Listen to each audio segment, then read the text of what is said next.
This is a recording of the PowerPoint introduction to our first Institutional Learning Outcomes workshop on Tuesday, August 14, 2018, where we looked at effective communication, critical thinking, and quantitative reasoning.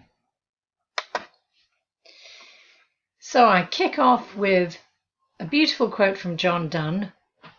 No man is an island entire of itself. Every man is a piece of the continent, a part of the main. And this is very true for education. We're really looking, when we look at institutional assessment, we're really taking our cue from the guided pathways idea. The idea that students really have ultimate goals, and our job is to try to help them get to those goals efficiently and with as much, help and clarification and as few obstacles as possible. Students don't come to a college saying, I want to excel in 30 different things that have no relationship to one another over a period of 3 years. They come with a goal. They want a degree, they want a particular job, they want to transfer, they have some endpoint in mind. And so we define that endpoint in terms of the learning that we say they will get from their time with us. It's kind of a promise to students. Certainly we see this at the degree or certificate level. A student who takes a business admin AST degree, our promise to them is if the student takes the courses we tell them to take, and if the student passes, he or she will be able to do these things. It is our kind of commitment that we've created a curriculum and a pedagogy that will get them to where they want to go. But of course, we also have post-secondary education goals, like everybody else, that students may or may not have come in thinking about, but which we as colleges feel are important, feel that this is what a general education is about. And here we're very much following the parameters that are laid down by higher authorities than ourselves, but we put as each institution does, we've put our own language on it and our own approach to it. So we have interdisciplinary learning goals, institutional learning outcomes, and these are knowledge, skills, and abilities that we think a student should take away by completing a general education pattern in support of a degree, or by completing the transfer, a GETC or a CSU transfer pattern with or without a degree. And these outcomes are independent learning, effective communication, critical thinking, quantitative reasoning, social awareness and diversity, and ethical responsibility and effective citizenship. And we do have them described in more detail, obviously, in our college website. Look for institutional outcomes and you will find our institutional outcomes. But these, like the promise, again, if you take the degree pattern, if you take the general ed transfer material, you should come away with these skills enhanced. So the student shows up and the big goal is immediately broken down into several smaller goals. The student has to take this course or that course, or work in the library, or play volleyball, or just do lots of things. And all along the way, we are assessing students. I mean, as instructional teachers, that is basically 80% of our work, is looking at how students are doing.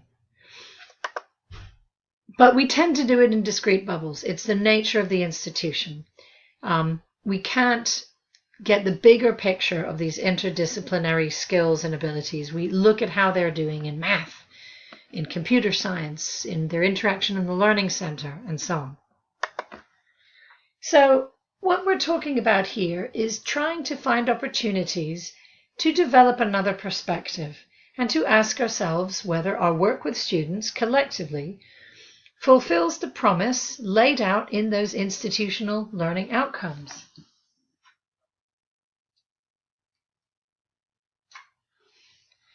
Or to put it another way, no course or service is an island entire of itself. Every course or service is a piece of the continent. In other words, the English 100 or Math 100 or Art 100, whatever, the course that we teach exists to support the student either to get to a particular degree or certificate, or to develop one or other of these skills, or, as is very often the case, both.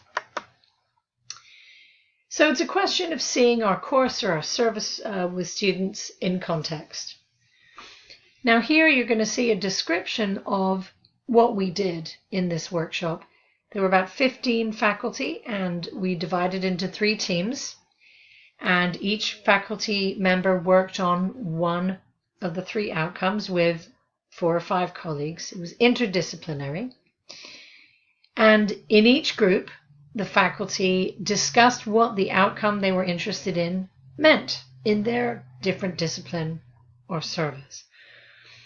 And then each faculty group created an interdisciplinary rubric. So this would be a rubric whose language would be adequate to assess student performance in their classes, regardless of the discipline, at some point in the fall semester, looking not at the skills for the course, but in terms of how that piece of work reflected the global general education or institutional outcome we were looking at. So we started with a 5-minute reflection in which everyone thought about which outcome most meant something to them, and they thought about the work they did with students that they usually assigned to help them see those outcomes. Then we split into 3 teams, as described earlier, and we talked about what we thought by critical thinking, what we meant by quantitative reasoning, and what we meant by effective communication, what it looked like for us. And then collaboratively we created rubrics. You'll see those, they're uploaded too. And you're welcome to apply one, especially in fall of 18. You are very warmly encouraged to take one of those rubrics and pick a course that you're teaching that you think relates to this particular skill. And at some point use that rubric to assess the student performance. The fun part really was making the rubric, because it required that we think of what our different disciplines had in common.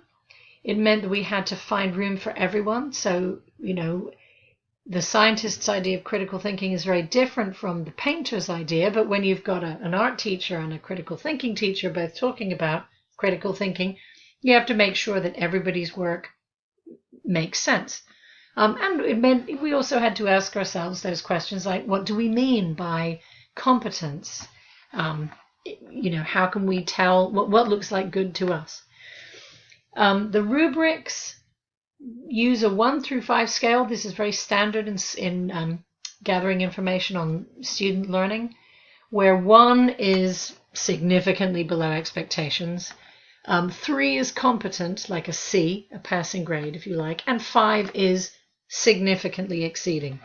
So really, it's basically 1 and 2 are D, 3 is C, 4 is B, and 5 is A. I mean, doesn't do any harm to think of it in those terms. So this is an example. We didn't use this. This is not the rubric our folks came up with, but we used language to distinguish the levels of competence. A lot of us, though, actually used a simplified 1, 3, 5, not a 1, 2, 3. Sorry, that's misleading. In effect, defining what is below expectations, what meets expectations, and what exceeds them.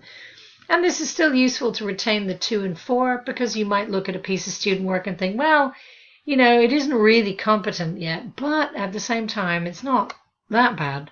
And so you do have a between option to use for scoring.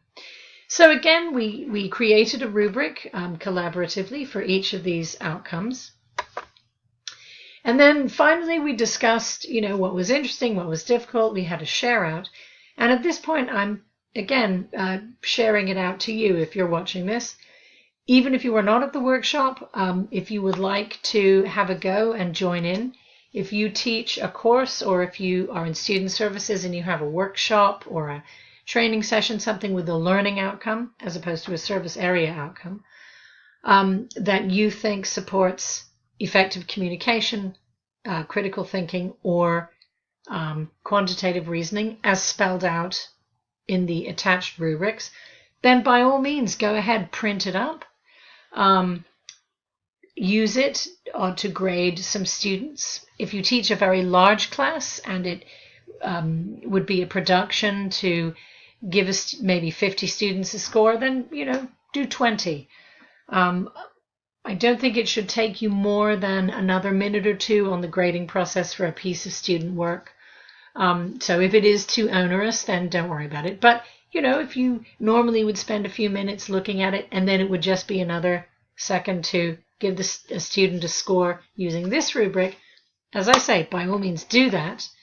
Go ahead and put the results in an envelope, the rubric sheets in an envelope.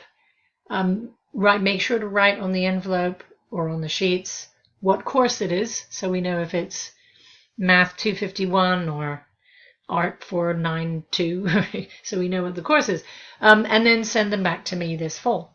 If you have any questions, please feel free to get in touch. Look for me at the Student Learning Outcomes Coordinator information on the Student Learning Outcomes or Assessment website, or email me at murphym@smccd.edu. Thanks a lot.